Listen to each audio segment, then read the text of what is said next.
Hello friends, I am Apruti. Welcome back to our channel plants space.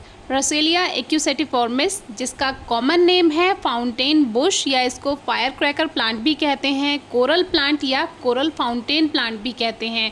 बहुत सारे नामों से ये जाना जाता है, लेकिन इसका कॉमन नेम जो है वो फायर क्रैकर प्लांट है। ये एक तरह की ग्रास जैसी होती है और फायर क्रैकर इसीलिए कहते हैं कि इस पे इस तरह के रेड कलर के फ्लावर्स आते हैं। वैसे इसमें वाइट कलर भी आता है, लेकिन ये जो कॉमन इसका कलर है वो रेड कलर ही है। और ये जब खिलते हैं छोटे छोटे फूल इस पे, तो ये बहुत खूबसूरत लगता है, बिल्कुल ऐसे जैसे कोई फायर क्रैकर हो, जिसे हम दिवाली पे पटाखे चलाते हैं, बिल्कुल वैसे ही।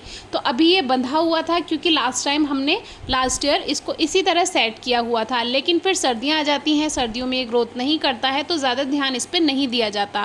फिर सर्दियों में हमने इसको ठीक नहीं किया था। इसमें एक स्टिक लगी हुई थी साथ में, तो वो सपोर्ट था, तो वो सीधा था। लेकिन अभी क्या है, ये स्टिक हटाने से ये नीचे गिर गया और इसमें बीच बीच में देखिए इस तरह से सूखी हुई ग्रास भी है, क्योंकि इसको टाइम से हमने फरवरी मार्च के समय प्रून नहीं किया था, ठीक नहीं किया था। सोचा था रेनी सीजन में ही करेंगे क्योंकि इस समय ज़्यादा फ्लावर्स आते हैं इस पर।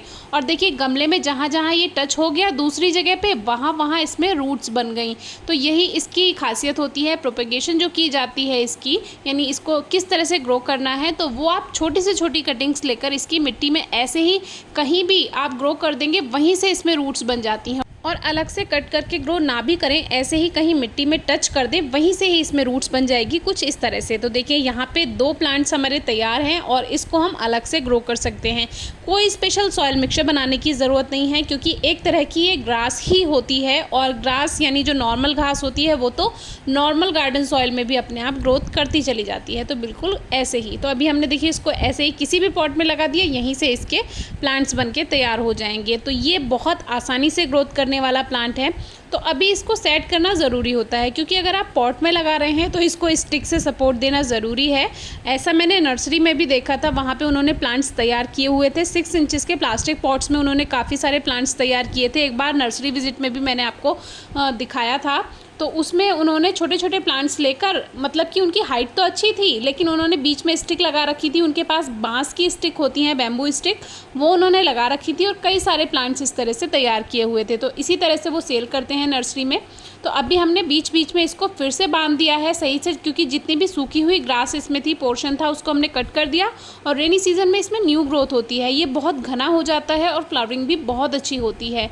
तो अगर आप पॉट में लगा रहे हैं तो इसको स्टिक से सपोर्ट दीजिए बीच बीच में इस तरह से बांध कर। और अगर आप इसको हैंगिंग बास्केट में लगा रहे हैं, यानी इसको हैंग करना है आपको, और नीचे झरने की तरह ये गिरता हुआ दिखाई दे इसको, क्योंकि फाउंटेन प्लांट भी कहते हैं, फाउंटेन बुश भी कहते हैं, तो आप इसको हैंगिंग बास्केट में लगाएं और फिर ये नीचे की तरफ जब इसकी पत्तियां गिरेंगी तो उसमें से वहीं से फ्लावरिंग होगी, तो वो बहुत प्यारा लगता है। आप इसको बाउंड्री पर भी रख सकते हैं, लेकिन एक बात का ध्यान रखें, बाउंड्री पर थोड़ा सेफली रखना होगा, किसी के ऊपर ना गिर पड़े, तो वो थोड़ा आप चेक कर लें। जो पॉट आप रख रहे हैं उसको पहले सावधानी से इस तरह से सेट करें कि वो गिरे ना। तो अब देखिए ये हमारा प्लांट तैयार है। इसको हमने बीच बीच में जगह जगह इसमें बांध दिया है और एक साथ में स्टिक इसकी लगा देंगे, जिससे इसको थोड़ा सपोर्ट मिल जाएगा। और जब ये पूरा रेड कलर के फ्लावर्स आते हैं सीजन में, तो ये बहुत प्यारा लगता है। अब देखिए बीच में एक स्टिक हमने लगा दी।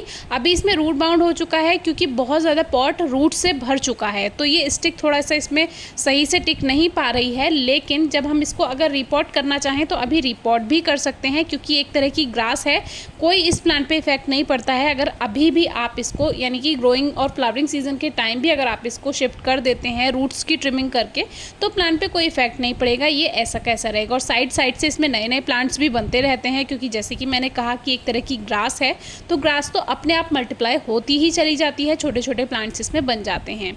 तो देखिए अभी हमने जो इसके प्लांट्स कुछ दिन पहले लगाए थे, काफ़ी अच्छे से ग्रोथ कर चुके हैं। तो इसको ये भी नहीं है कि बहुत ज़्यादा केयर ही करनी है आपको, बस अच्छी ग्रोथ के लिए कोशिश कीजिए 3-4 घंटे की सीधी धूप मिल जाए तो ज़्यादा अच्छा रहेगा। और इस तरह से आप वॉल पे भी इसको रख सकते हैं, बस वही सावधानी रखनी है कि किसी के ऊपर ना ही गिर जाए। मान लीजिए पीछे को पॉट गिर जाता है तो उसके आप सावधानी रखिए, नीचे को झरने जैसा गिरता हुआ बहुत प्यारा लगेगा।